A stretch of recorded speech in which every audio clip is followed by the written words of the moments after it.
April 4th, 2019, Thursday of the fourth week of Lent. A reading from the book of Exodus. The Lord said to Moses, "Go down at once to your people, whom you brought out of the land of Egypt, for they have become depraved. They have soon turned aside from the way I pointed out to them, making for themselves a molten calf and worshipping it, sacrificing to it and crying out, 'This is your God, O Israel, who brought you out of the land of Egypt.' The Lord said to Moses, 'I see how stiff-necked this people is. Let me alone, then, that my wrath may blaze up against them to consume them. Then I will make of you a great nation.'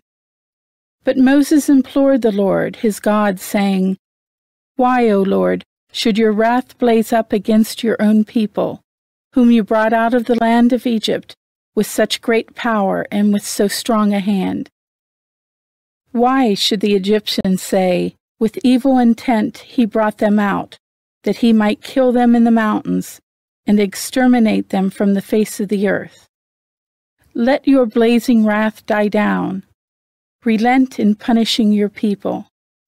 Remember your servants, Abraham, Isaac, and Israel, and how you swore to them by your own self, saying, 'I will make your descendants as numerous as the stars in the sky, and all this land that I promised, I will give your descendants as their perpetual heritage.'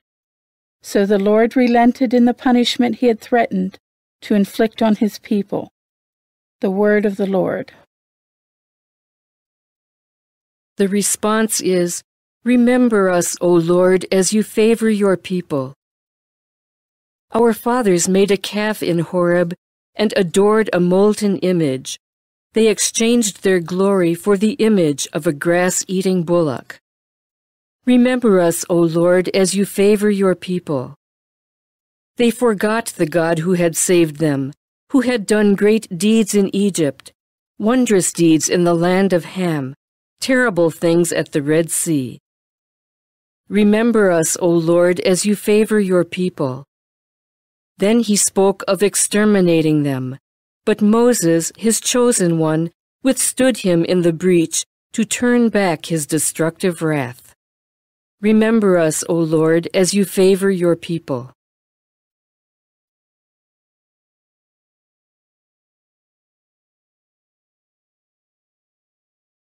A reading from the Holy Gospel according to John. Jesus said to the Jews, "If I testify on my own behalf, my testimony is not true. But there is another who testifies on my behalf, and I know that the testimony he gives on my behalf is true. You sent emissaries to John, and he testified to the truth. I do not accept human testimony, but I say this so that you may be saved. He was a burning and shining lamp, and for a while you were content to rejoice in his light. But I have testimony greater than John's. The works that the Father gave me to accomplish, these works that I perform testify on my behalf that the Father has sent me. Moreover, the Father who sent me has testified on my behalf. But you have never heard his voice, nor seen his form, and you do not have his word remaining in you, because you do not believe in the one whom he has sent.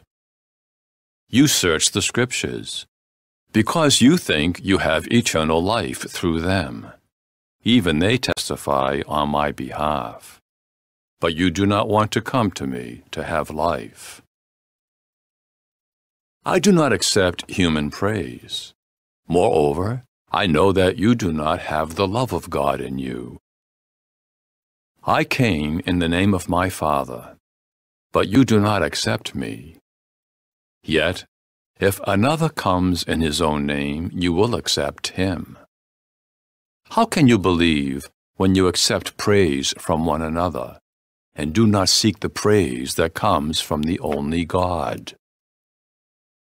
Do not think that I will accuse you before the Father. The one who will accuse you is Moses, in whom you have placed your hope. For if you had believed Moses, you would have believed me, because he wrote about me. But if you do not believe his writings, how will you believe my words? The Gospel of the Lord.